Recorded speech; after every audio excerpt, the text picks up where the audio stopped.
And I watch the performance, and I see hands being lifted all across the arena, and I just start bawling my eyes out.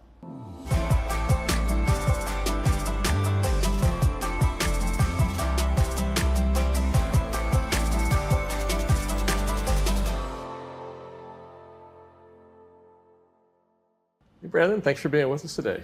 Honored to be here. Thanks for having me. Yeah. So congratulations on your first CMA nomination. And Thank you. I don't know if you would have seen that coming very many years ago, right? No. You were not consciously preparing to take a dip into the genre. It just kind of happened, right? No. I was literally saying the other night, this has felt like God has set it up from the get-go. And that's the beauty of collaboration and relationships, is really this song that I did with Jason, Mr. Jelly Roll, kind of cracked the door open to country, which is not something it wasn't a move I was trying to make, but I am a country boy, and I grew up in the South and in the woods, and I live on a farm. And so I find myself writing country songs all the time, as much as I write songs for the church. And so it's just felt natural to kind of step into that space, and I have felt so embraced by the country community. And so, yeah, just seeing where it leads and just try to want to, serve people well with these songs. Yeah. I was looking at a performance clip of you at the CMA Festival back in June on the Riverfront stage, and where you closed by saying, "God bless Christian and country music." Yeah. And so you were really enjoying conjoining those two, which a lot of people are seeing the overlap in the audience and in some of the songwriters and the people who work it. Yeah. And you were at the ASCAP Awards, where they've combined Christian and country, those two award shows. Yeah. And a lot of people on stage were talking about how natural that felt.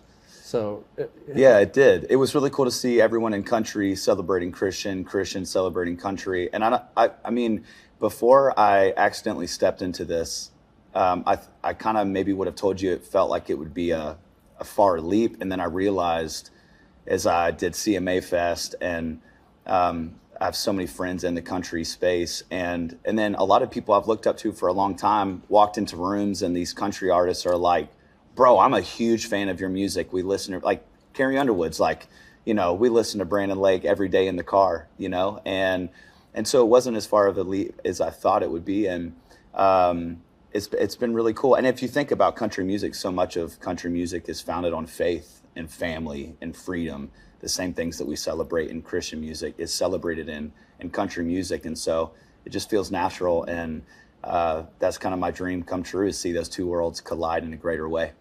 Yeah. Well, watching the performance of you at CMA Fest, where I think you were singing Gratitude, and everyone had their hands in the air and was singing along, and whatever audience happened to be there that day, whether they were showing up specifically for you or whether they were just the CMA Fest audience, they knew the song, they were into it, and it was a total natural for that audience anyway. So, yeah, we took them to church. I think maybe I was the most surprised at anybody, though, being the first time at CMA Fest, stepping into this space kind of as a newbie. I thought maybe 12 people would show up, and we had Riverfront stage packed out. There were people on the other side of the street listening in. And I knew, a few would engage, but I never would have expected thousands of people with their hands lifted to the heavens, just going for it. And so, hoping to get the invite back, because last year was absolutely insane. Yeah. Let's talk about your nominated song, "Hard Fought Hallelujah." And it's a song that has many versions out there now.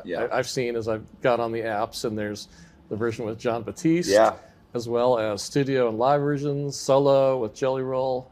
But it just started out as a solo track. Yeah. And then I think, did you just have the idea from watching Jelly Roll that he would be a good addition for it? Yeah, so when we wrote this song, we knew it was special, had to get it out. I teased it on Instagram, and it went off, and people basically threatened my life if I didn't release it soon. So we got the song out, and then I was actually simultaneously had just been watching Jelly Roll's story, and I loved how much he wears everything on his sleeve, and he's so honest. And His story is so inspiring. And then I was watching, this is what's really cool being at CMA Awards this year. I was watching it from my bed last year, fell asleep, but I was trying to stay up for Jelly's performance with Brooks and Dunn. I accidentally fell asleep, woke up to my brother-in-law sending me that one performance. We hadn't even talked about it. And I watched the performance and I see hands being lifted all across the arena. And I just started bawling my eyes out. And I was like, wow, like these dudes just took the world to church. And that's what gave me so much of like the confidence to reach out to Jason and ask if he would consider being on this song with me.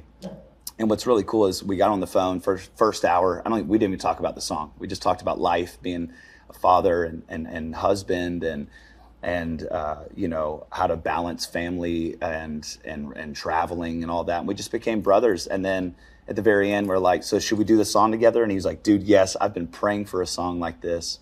Because this is like a worship song for sinners like me.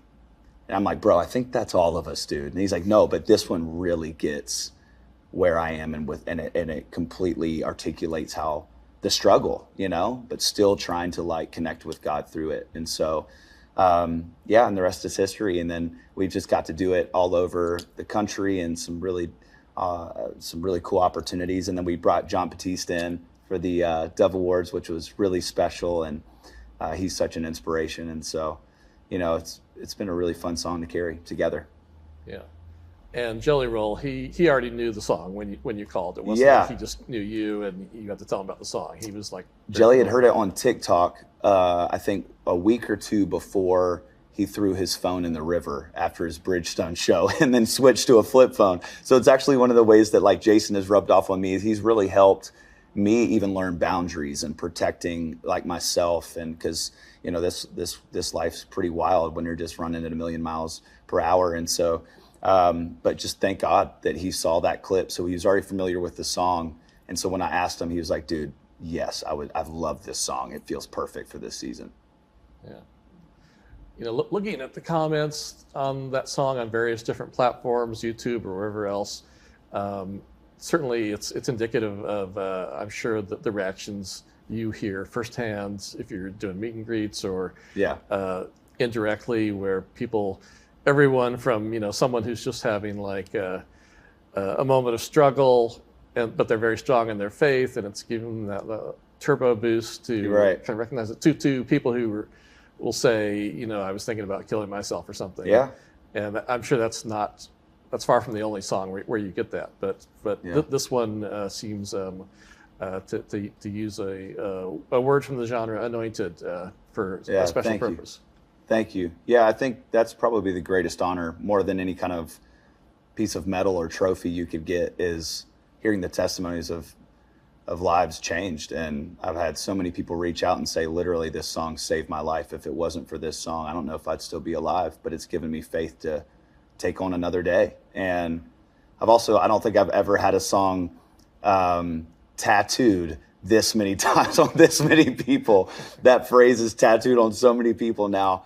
And that just goes to show, like, man, people need songs to get them through, you know? And so it's an honor. I don't think even knowing how special the song felt right when we wrote it, I don't think I could have told you how big of an impact it would make globally. And then now to be on tour and seeing this song put so many butts in seats. I mean, it's crazy. Like just the other night, I'm singing this song to 16,000 people, every hand in the arena, you know, lifted high, and people are just shouting it at the top of their lungs. I mean, it's a soul song, it's a fight song, it's a faith song. And it's cool to see it bring people together and to see them get them through, you know? Yeah. And just the title itself grabs you. I think there's almost some alliteration there with the heart and the hallelujah. There's an extra syllable in there in between, but it just makes you want to listen just even seeing it, I think. So and along with how that registers with people who feel like they're in a fight, I guess. I think there's something to it. I was actually just talking to a friend about that. Like, it's not just the lyrics, but it's actually it's the production, and it's like that. That's why I'm obsessed with songwriting. It's like the marriage of this this melody with the right thing to say. And when you get those together and the punch of that chorus, it feels like a fight. Literally, the chorus feels like you're punching the devil, you know, or you're punching your way through hell to get a glimpse of heaven. And I think people even subconsciously identify with, even sonically, just how it sounds. So shout out to my producer Micah Nichols, who just absolutely crushed this song as well.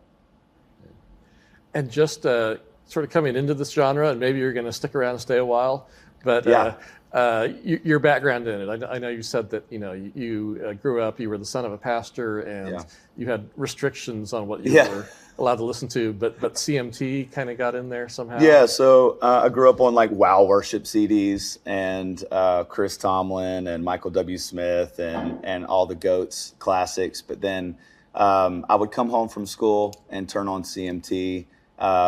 I listened to a lot of James Taylor, but then grew up on, Rascal Flatts, Alan Jackson, like just, I have so many amazing people that now, like, it's so cool. Even Gary texted me the other day and was checking in on me. And so it's cool. I feel like this childhood self has come back alive with me stepping into the country space. And I'm writing my tail off with all of these amazing heroes of mine, and got some stuff that we're cooking up. And so I'm not going anywhere. So you're going to hear a lot more country from me in 2026.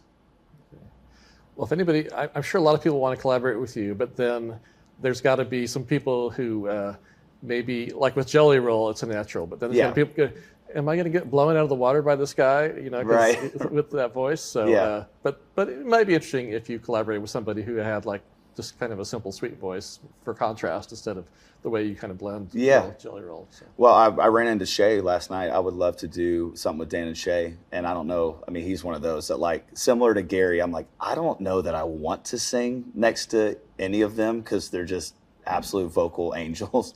But yeah, I've got a long list of collabs.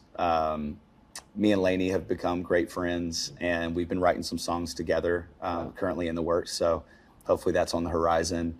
And a bucket list would be Luke Combs, and I think our voices would match great together. So we'll see. Yeah. All right. So this, I mean, it feels like this is kind of an incursion that's been coming on, but kind of waiting for the right person in a way. So certainly there's been a lot of overlap sort of around the edges of the genres, but in terms of, somebody who has come in and really gone toe to toe with, the big people, it feels like there's been a need for that, and you're filling that. So. Thank you. Yeah, I want it to be anything that I do. I do want it to be authentic and to be relationship first. And nothing that I do is a play or a grab for, more notoriety or influence or. I genuinely love these people, and usually the collabs that I do, it's like, hey, let's get on the phone and let's hang out in the room first, or let's write a song first and see what authentically can we create together. Because I think people can sniff that out if it's just a money grab or an influence grab, or if it's like, man, no, they created this together, they believe in it wholeheartedly. And I think when you do that, it feels like a gift to the people, which is why we do what we do. It's to serve people. Yeah, and maybe we'll see what side you bring out, people you're working with in the future. But I'm just listening to one of the live versions you had with Jelly Roll, where he is like seriously preaching at the end. And I'm thinking even you might say, okay, tone it down a little, Jelly Roll. Okay, this is what's funny. I think we were at Stagecoach. He was like, Brandon, I want you to, like, at the very end of the song, I want you to, like, take a little moment, like take us to church, right? It's like, all right, cool. And he was like, now, like, within reason, all right? Like, know your crowd. And I'm like, no, totally. Like, I'm going to honor, like, I know where I'm at, And so we did that, and it was perfect for that moment. And then I think it was CMA Fest a few months later, and we did Hard Fought Hallelujah at Nissan. And it was his idea to put 400 drones in the sky to make the biggest cross in the sky that had ever been seen. And so, one, I was proud of that was his idea. And then instead of me taking that kind of preaching moment, he, without telling me, just started just like he exploded and just started like preaching. And I'm like, okay, bro. Like, I thought it would be like, he'd lean on me to do that. And it's just, the songs brought something new out of him. And I think that's what these songs are for. And I think that's what this song is doing, not just for Jelly, not for me, but millions of people who have got a hold of it. Yeah. Any expectations for what the performance will be like on the CMAs? What performance? Oh, are you performing the song on the CMAs? I'm not. I wish. Oh, okay, all right. I wish. No, I get to present an award though, which is cool. That's a first, and I'm excited just to hang out and experience all the performances. And but we are up for musical event of the year, and it's a long shot. It's a big category with a lot of amazing artists. But what an honor just to be among them, and it's a dream come true. Well, thanks for coming by and talking with us. Yeah, honor. Thanks for having me.